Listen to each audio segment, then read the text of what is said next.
Өзін тапқан жігіт. Ғибратты әңгіме. Әңгімеге көшпес бұрын, біздің арнамыз ұнаса, қолдау ретінде лайк басып, тіркеле отырыңыздар. Дәулеті тасыған бай ертеде бүкіл бір ауылды асырап отырады. Ауыл адамдары малын бағады, егінін салады, бау-бақшасына қарайды, саудасын жүргізеді. Ауыл адамдарының балалары медреседе оқиды. Сабақта діни дәрістермен бірге оқушыларға кәдімгі пәндер оқытылады. Балалар ана тілінен басқа бірнеше тілді меңгерсе, болашақта мына ауылды үлкен шаһарға айналдырамын. Шетелден қонақтар шақырамыз. Біздің ауыл қай ауылдан кем түспеу керек деп байлам жасайды. Өйткені байдың өзінің көзі ашық, көкірегі ояу адам болатын. Қыздарын, туыстарының балаларын өзі жетектеп, шаһарға апарып оқытты, тұрмысқа беріп, олардың алды жиен немерелерінің өзі ел басқаратын дәрежеге жетті. Жалғыз ұлын да оқытты, хат таниды, төте жазудың қилы-қилысын оқиды. Бірақ жұмысқа дегенде мойны жар бермей ата-анасын уайымға салғаны. Ауылды көркейтемін, жастарға жұмыс тауып беремін. Кірпіш құйып, ішіне от жағатын жаңа түрдегі үйлер саламын, жол саламын. Керуеншілер ары-бері өткенде тоқтап, аяқ суытатын үйлер тұрғызамын. Түскен қаражатты ауылға жұмсаймын. Біздің ауылда кедей адам болмау керек. Медреседен білім алған жастар өсуі керек. Мал басын асылдандырамын. Ұлттық салт дәстүрді дамытамын. Қариялар үшін бас қосатын ерекше үй дайындаймын деп жүргенде, уақыттың қалай өткен байқамай қалғанын шашына ақ түскенде бірақ білген. Ой қалған жоспарын іске асырып, халықтың алғысын, батасын алғанымен, ұлы бір нәрсе үйренер емес, ештеңеге қызықпайды, алаңсыз. Жалғыз ұл, үйдің кенжесі деп тым еркелетіп жібергенін енді түсінгендей. Жас болса да келіп қалған. Мына байлықты басқаруды мирас етіп қалдыратын бала селт етер емес. Әйеліне ренжіп, осы сен, ой балаға тиіспе, сенің жалғыз тұяғың, мұрагерің дегенде, еңбек етуді, барды бағалауды үйретпегенсің десе, әйелі, ер азамат сіз емессіз бе? Ұлға әкенің тәрбиесі қажет. Жұмыстан бір қолың тимеді, деп өзіне түрсе қояды. Сен емес бе? Отағасы кенжеміз еркін өссін. Анау күйеу балаларыңды жұмса деп, не ұйқыдан тұрғызбадың, не кірқожалақ балаларға жолама деп, балалармен ойнауға жібермедің. Енді мынаған не айтасың? Ұлына сөз түсіндіре алмай әлекке түсті. Мына бала аузын ашып жүргенде, ертең маған бір нәрсе болса, қолындағы байлықты қиналмай бере салайын деп тұр ғой. Менің мұрагерім екенін, мына ауыл түгел соның меншігіне өтетінін қалай түсіндірсем екен. Сонымен әйелімен ақылдасып, баласын жұмсап, еңбектің қадірін білдіргісі келді. Неден бастасақ екен? Бұл балаға ата-анасының ойластырып, жұмсап отырғанын сездірмеу керек. Екеуі ертелі-кеш отырып, неше түрлі әдістерді келтіреді. Бірақ біреу де көңілдерінен шықпайды. Сұраққа жауап таппай айлар өтіп кетті. Әкесінің іштей қиналып, ас батпай қалғанымен жұмысы жоқ бала ас ішіп, ұйқыны қандырып, одан қалса жүйрік атына мініп, ауылды бір айналып келеді де, айқайлап, жалшыға тізгінді ұстата салады. Ұлының бейқамдығы анасында мазалай бастайды.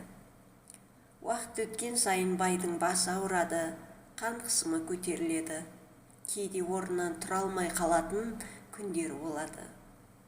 баласын ертіп емшіге барып келіп жүргенде, әке сырқаттан айыққанша ісіңізді мен басқара тұрайын демейді.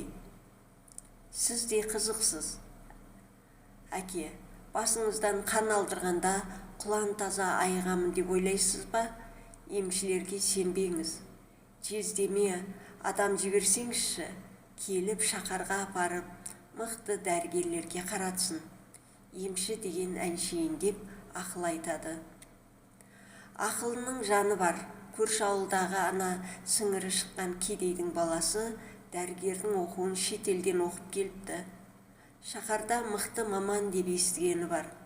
Неге соған бармасқа?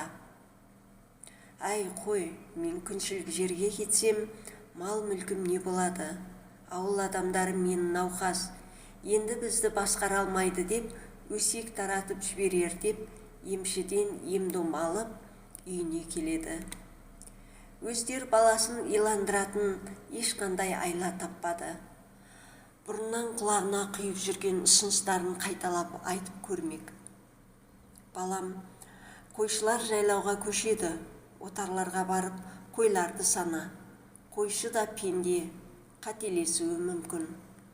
Аурушаң қойларды айдамасын, жол көтере алмайды. Оларды ауылда алып қаламыз деп, көкке шыққалы отырған 10 шақты отбасына жібереді. Қой санағы 2-3 күнге созылады. Баласы түс болмай атын қазығына байлап жатқан көрген бай таң қалмады.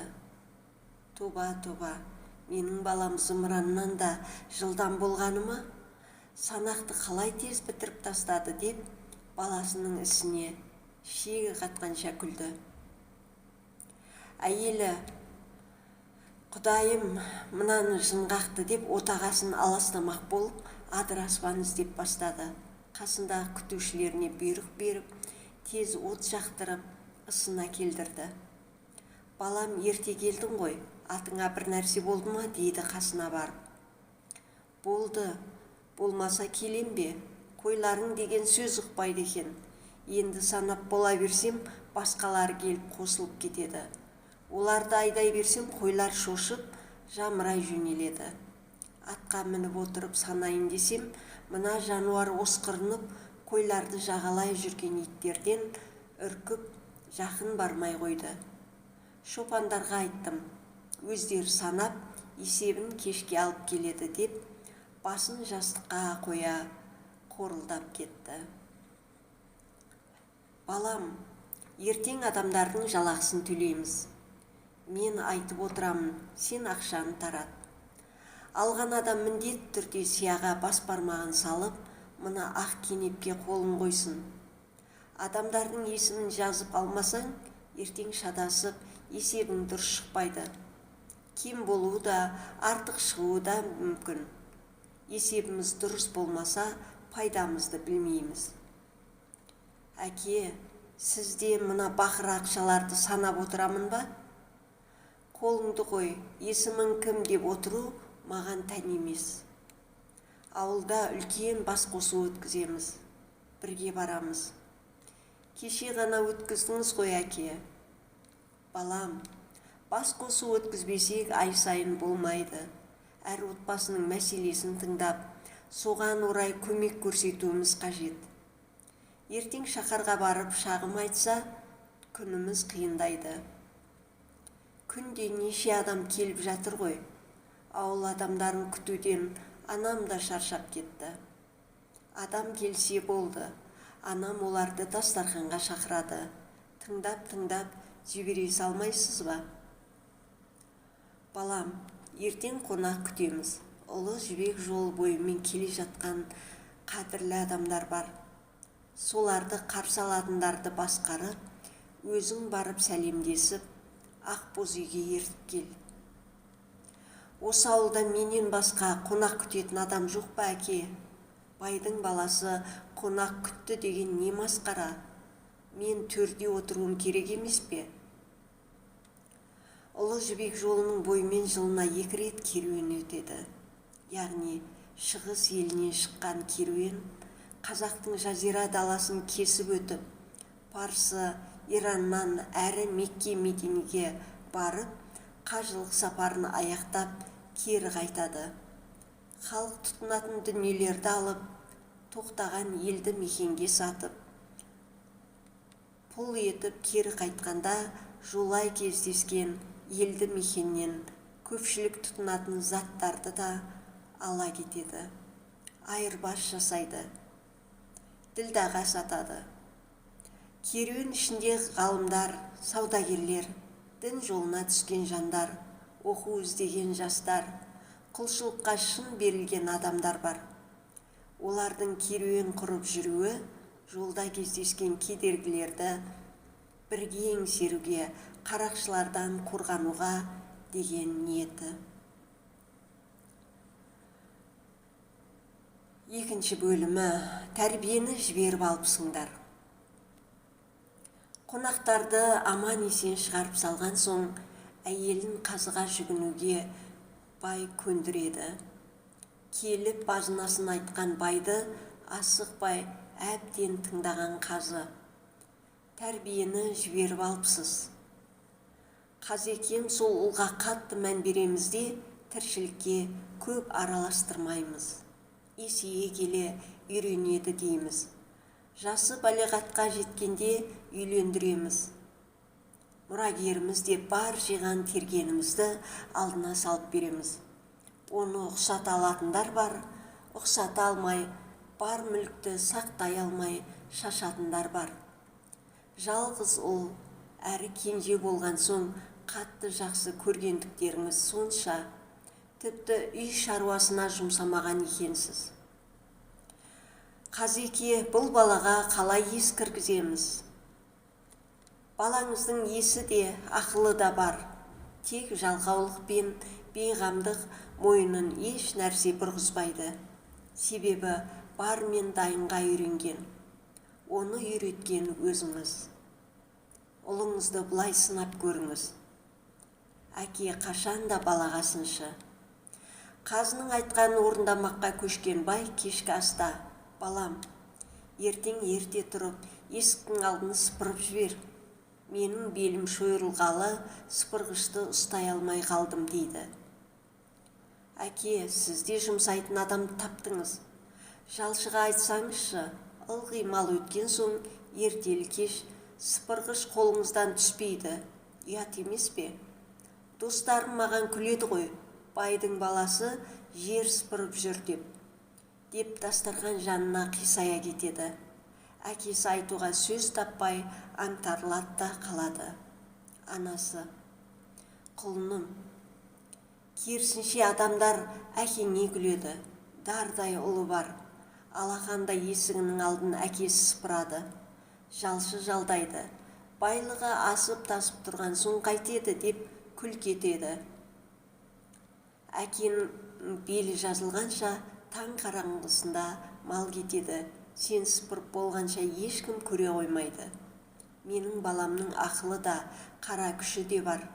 Есіктің алдын сыпырмақ түгілі, ертең күресте талайларды жығатынына сенемін деп, астына көпшік қойып жібереді.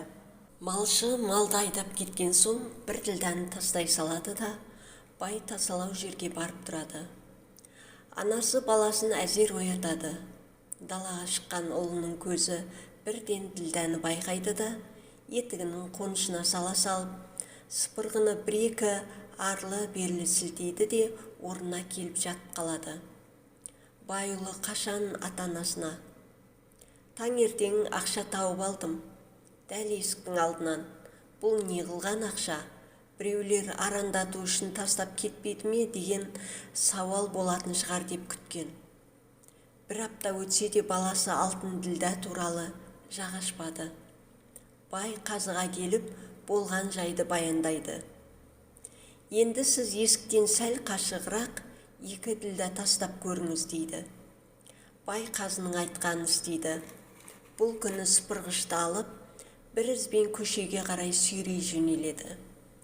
Аяқ астында жатқан екі алтынды бірден көреді де, жалма-жан алып, шапанның қалтасына салады да, мал аяғынан түскен шөп шаламды арықтың ішіне сыпырып, аяғымен басып үйге кіріп, жайылған дастархан жанына гөрс етіп құлап, баяғы қанбайтын ұйқысына басады.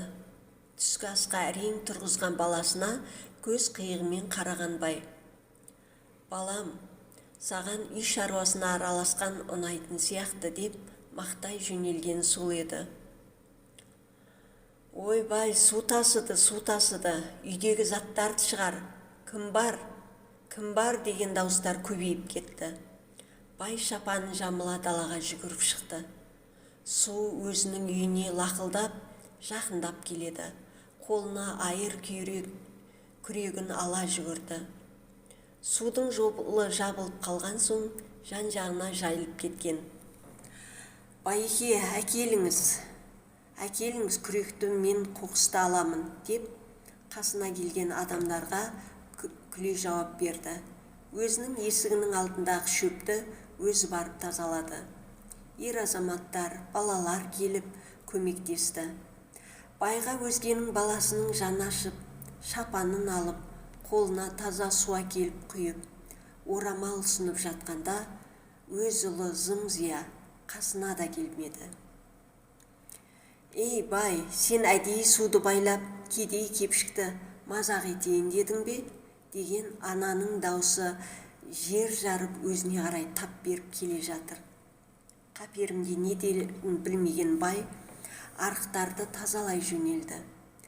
Баяғы баланың әлегі есік алдынан жинаған шөп шаламды арықтағы суға сыпырып жатқанын көрсе де, сумен ағып кететін шығар деп мән бермеген еді.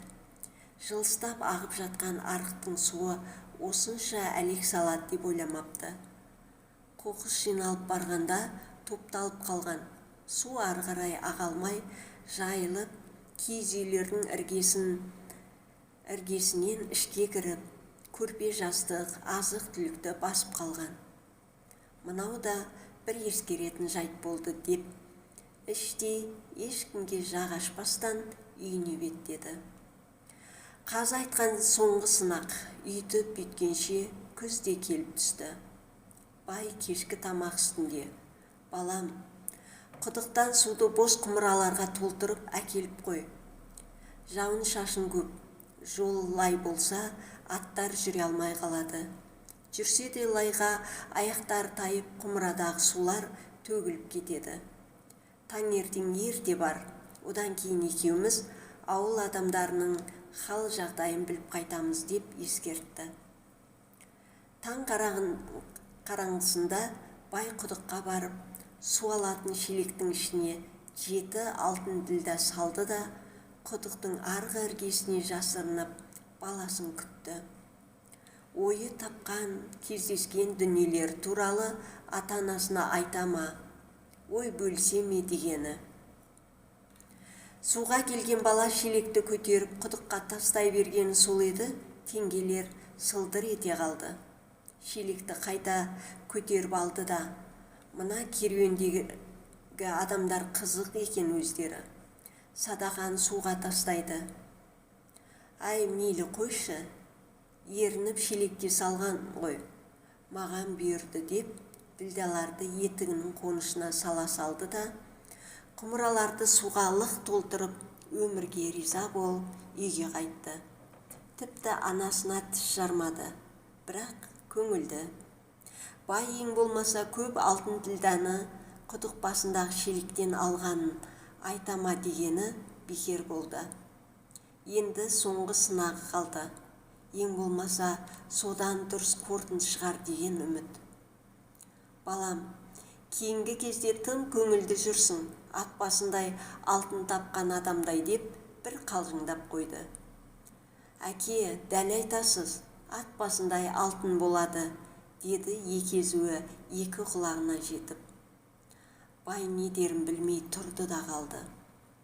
«Балам, ертең егін орағы басталады, көппен бірге шығайық, әйтпегенде көпшіліктің сөзіне қаламыз. Ертең менің орнымды басасың, саған да мәртебе, атыңды шығаратын да өшіретін де халық. Сол себепті елмен бірге жүрейік. Уақыт жылған сайын бір өзгеріс болып жатыр.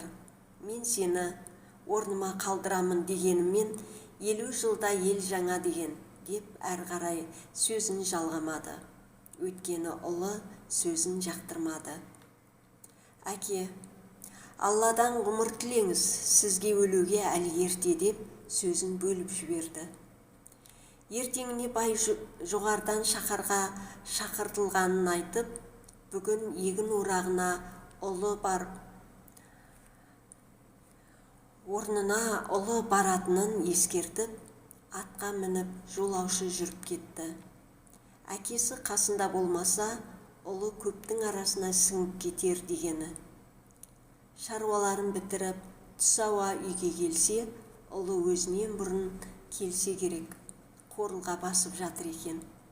Әйеліне меңзеді, ұлға не болды дегені. Отағасының артынан әйел сыртқа шығып, ұлың дауылды, 40 мың қол жауды қырып жібергендей болып келді, деді мейірлене күліп. Ұлының бала қылықтарына сүйсінді. Себебін мен сұрамадым. Даланың жұмысы көңілінен шықпағаны ғой. Дұрыс, егін басында ділдалар жоқ қой, анасы. Жаратқан ем, бұл баланың не ойлағаны бар. Менің қашықтап жиған тергенім бір сәтке желге ұшып кететінін қалай ойламайды. Мына баланы танымаймыз деп ел шуласа болды ғой. Мал мүлкім тәркіленіп, 40 жыл бір ауылға ие болғаным ізім ғайым жоғалғалы тұрау. Өзін таппай жүр. Байдың қатты күйзеліп кеткен көрген әйелі. Байеке, жүріңіз, қазыға тағы барып, болған жайды айтайық. Бұл баланың не ойлағаны бар екен. 20 жасқа келгенше барға масаттанып, жан-жағына қарамайды. Еңбек еткен көпшілікпен араласқан ұнамаса, өзінің қалаған ісімен айналыссын. Әйелінің мына сөзін естіген бай басындағы бөркін жерге алып ұрды. Осы да қазыға емес, көріпкелге барайық. Шаһарға керемет көріпкел бар екен. Сол кісіні іздеп тауып, жағдайымызды айтайық. Деп, баласы мен үйін жалшыға тапсырып, көрші ауылға баратынын, түс ауа келетінін айтып, жолға шықты. Шындығын айтпағаны өзінің ауылда жоқ екендігін білген ұлы мен көмекшілері де босаңсып кетпесін дегені. Күн жүріп шаһардағы таныстарына барып, олардың көмегімен көріпкел әжейге келді. Байды әбден тыңдаған кейуана. Бұл бала өзін таппай жүр. Сондықтан оны сенің орнында қалу, ауылға ие болу деп мақсат жоқ балада. Жасы 40-тан өткенде ауылнай болуы мүмкін. Қазір күштеп басқарушылық іске араластырма. Онсыз да сенің мұрагерің. Еліктегі бүкіл мал мүлкің ұлыңа тиесілі. Қыздарға еншісін беріп, құтты орнына қондырыпсың деп қайтарады. Еңсесі түскен бай баласының неге қызығатынын қалай білсем екен деп танысының үйіне келе, көріпкелдің айтқанын айтып береді. Танысы, байеке, ұлыңда жетесіз деп айта алмаймын. Тәрбиесі бар, ойлау қабілеті де жеткілікті. Уақыты келгенде орныңды өзіңнің ең сенімді адамға табыстарсың. Ал балаңның қалаған дүниесімен айналысуына жол аш. Міне, мұнда біз бармыз. Осында бірнеше күнге жібер. Өзі сияқты балалармен шаһарда араласын, әңгімелессін деп жанашырлық танытады. Бір апта өткен соң шаһардағы танысының үйіне жеткізіп салды. Алысқа шықпаған бала болған соң, ата-анасы әбден уайымдап, шаһарға күн құрғатпай баратын саудагерлерден ұлының жағдайын біліп тұрды. 10 күн өткен соң, баласын алып кетуге барған байдың жүрегі тоқтап қала жаздады. Сіздің ұлыңыздың тұла бойы тұнған өнер екен. Балалармен саяхаттарға барып қыдырды, дүкен аралады. Ұлыңыз сіз берген алтын ділдаларға аспаптар сатып алыпты. Кеше жастар арасында өткен бір бәйгеге қатысты. Балаларымыз осындай бәйгелерге жиі қатысады. Ауыл басқарады деген ұлының аспаптар сатып алғанын естігенде қаны басына шапты.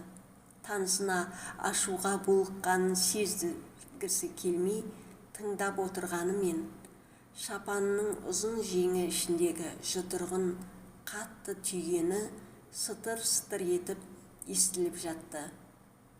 Апырмая, қандай бәйге, аты озып па деп сұрай бастады. Байеке, ат бәйгесі емес, өлең айту бәйгесі. Ұлыңыздың дауысын ұнатқан шаһарлықтар ду шапалақ ұрып, кеңсе адамдары қолқа салып жатыр дейді, деп танысының әйелі пысықтай түсті. Таң ата шығып кеткен келіп қалар, сіз жайғаса беріңіз деп дастархан қамына кірісті.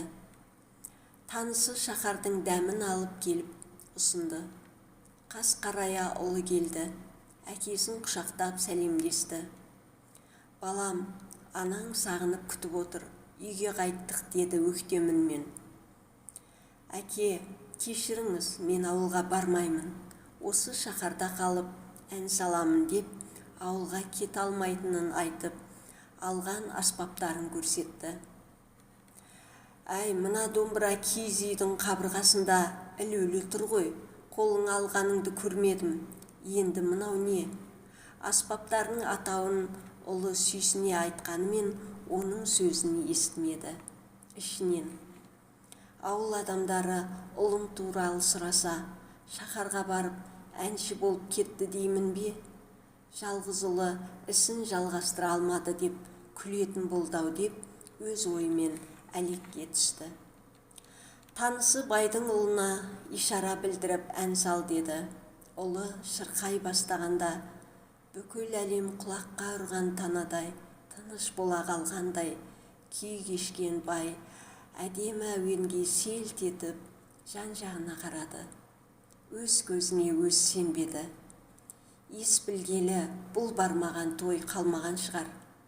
Бала кезден құрметті қонақтар қатарында той-томалақтан қадірлі қонағы болып төрде отырды.